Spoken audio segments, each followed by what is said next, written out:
शाश्वत हंसी का ज्ञान लाया हूँ। चंद्रभागा की कलकल करती धाराएं उसकी शीतल गोद में श्री नामदेव प्रवेश कर गए। लंबी यात्रा से क्लांत शरीर तरोताजा हो उठा।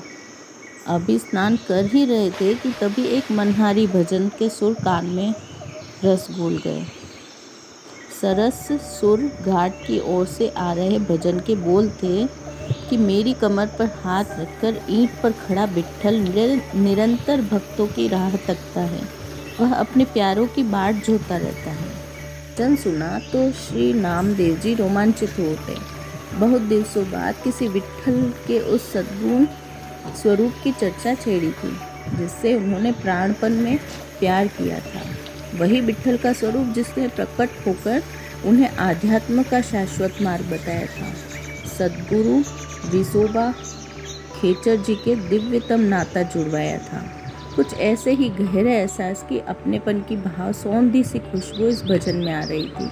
नामदेव अपनी गीली धोती को पकड़कर उस आवाज की ओर दौड़ पड़े। कौन गा रहा है यह हृदय स्पर्शी भजन? जिज्ञासा बढ़ गई। देखा कि एक व्यक्ति आंखें मूंदे खड़ा मधुर कंठ से यह भजन गा रहा है। नामदेव उसे झलक भर में ही पहचान गए थे। उस सरस कंठ का स्वामी था सेन नाई। अपने पुराने मित्र को देखकर नामदेव बहुत ही आह्लादित हो गए, बहुत खुश हुआ। प्रेम की मिश्री उसकी आवाज में स्पष्ट थी। जब उन्होंने पुकारा कि सेन, कैसा है रे तू? सेन नाई के आंखें खुल गई। उसने अपने सामने नामदेव को खड़ा पाया और पहचान नहीं सका, कारण कि नामदेव की दाढ़ी बढ़ चुकी थी। इसलिए सेन नाई छूटते ही बोला, अरे देवा, तुम कल सुबह आना, मैंने अब दुकान बंद कर दी है। सुबह से केवल 2 प्रहर ही धंधा करता हूँ। नामदेव, क्यों रे बाबा? सेन नाई बोला कि क्योंकि मेरा धंधा स्नान से पहले का ही होता है।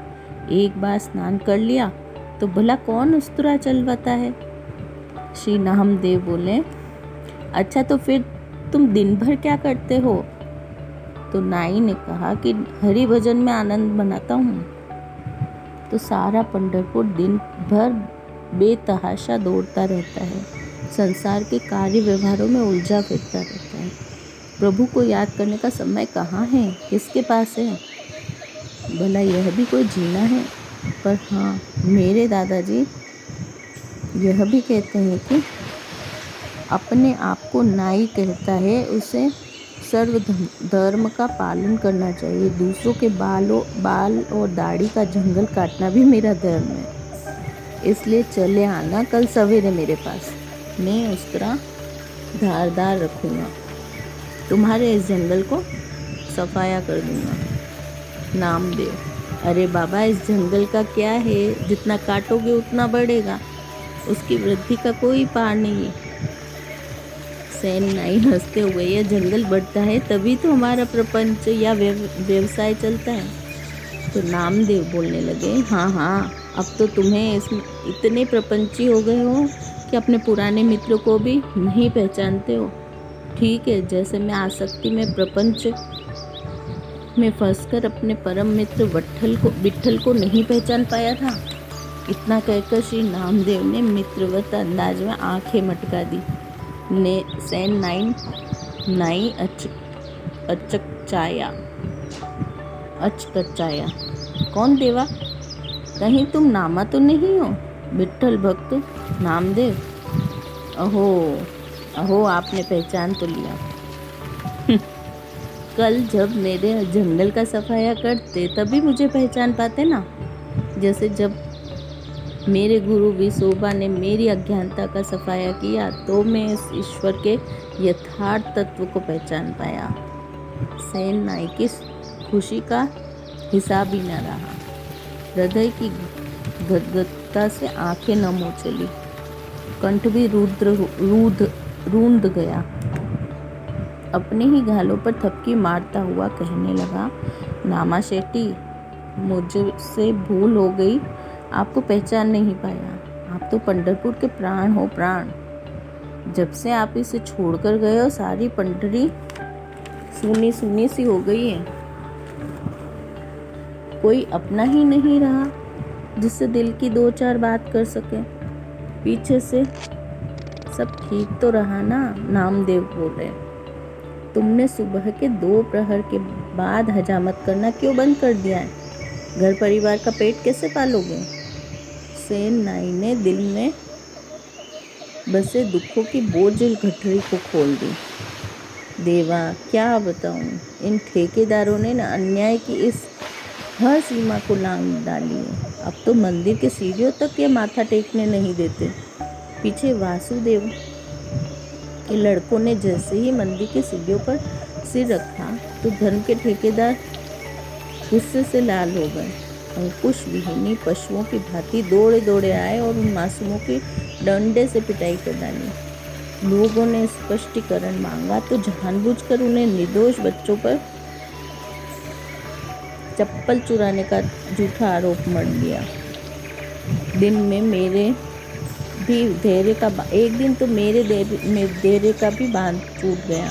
प्रतिक्रिया स्वरूप मैंने निर्णय लिया कि मैं इन ऊंची जाति वाले के 24 घंटों का नौकर नहीं बनने वाला हूँ। सिर्फ 2 ही प्रहर हजामत करूँगा, बाकी समय जीवन मुक्ति के लिए भजन करूँगा। तो श्री नामदेव बोले, अच्छा, तो प्रतिशोध की ताल पर भजन हो रहा है। क्या संगीत कला है तुम्हारी भक्तराज। तो सेन नाई बोले कि दादा, तुम भी ठिठोली कर रहे हो, जग तो हंसता ही है पर तुम भी। श्री नामदेव, अरे अब हंसने की तो बेला आई है।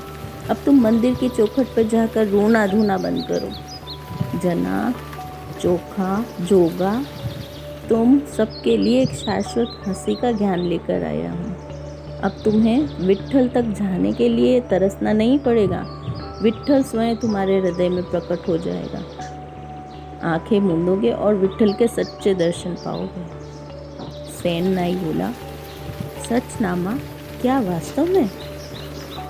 नामदेव बोले, हाँ सेन, मेरे गुरुदेव श्री विसोबा खेचर जी ने मुझे ऐसा ब्रह्म ज्ञान दिया है जिससे मैं विट्ठल के शाश्वत रूप का हृदय के भीतर साक्षात्कार करता हूँ। जिस जीवन मुक्ति की तुम आकांक्षा कर रहे हो ना, वो इसी ज्ञान के द्वारा संभव है।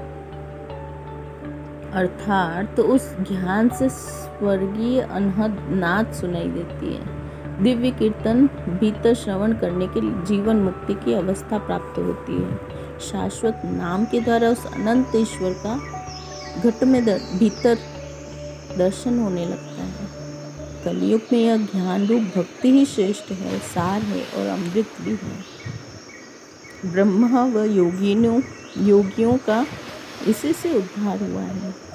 इसी के माध्यम से हमें अंतर हृदय में विट्ठल के श्री चरण सदा सदा के लिए अंकित हो जाते हैं। अब चिंताओं का नाश हो गया है, अब कोई भय नहीं रहा। इसलिए सेन भाई, तू भी यह ज्ञान धारण कर और नव जीवन का उत्सव मना। यह जाति प्रथा और अन्यायकारी ठेकेदार के विरुद्ध सबसे बड़ी विजय होगी। सेन नाई की अंतरात्मा में शहनाइयाँ जैसे बज उठी। वह श्री नामदेव के चरणों में नतमस्तक हो गया। ब्रह्म ज्ञान की दीक्षा के रूप में उसको शाश्वत पूजा की विधि पा गया। भीतर की पांडुरंग, भीतर ही घंटा, भीतर ही अखंड ज्योत, भीतर ही संपूर्ण मंदिर का उसे साक्षात्कार हुआ। सेन नाई, देवा धन्य हो आप, परम प्रसाद दे दिया आपने। नामदेव, यह मेरा नहीं है, मेरे गुरुदेव विसोबा का है। मैंने तो बस उनसे लेकर तुम्हें दिया है, इसलिए धन्य धन्य अति धन्य तो वे ही हैं। अच्छा, अब मैं चला, कल आऊँगा अपना जंगल लेकर तुमको तुम्हारे हाथों में अपना सिर सौंपने। श्री नामदेव ने आगे प्रस्थान किया। इधर सेन नाई ने अटूट आत्मबल ठाठे मार रहा था। जातिवाद के दारुण बेड़ियों से स्वतंत्र हो गया। हीनता के घाव भर गए। सूक्ष्म हजामत की कला सीख गया था। अब चाहे संसार में हीन और अपवित्र जाति का माने, पर चारों वर्णों से सिर हमें ही सौंपे जाते हैं।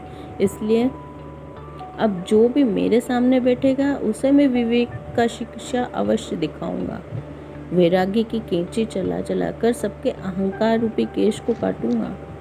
काम क्रोध के पैने नखों को काट डालूंगा। इंसान के अंदर जो भी शत्रु हैं अब उसकी बड़ी बारीकी से हजामत करूंगा।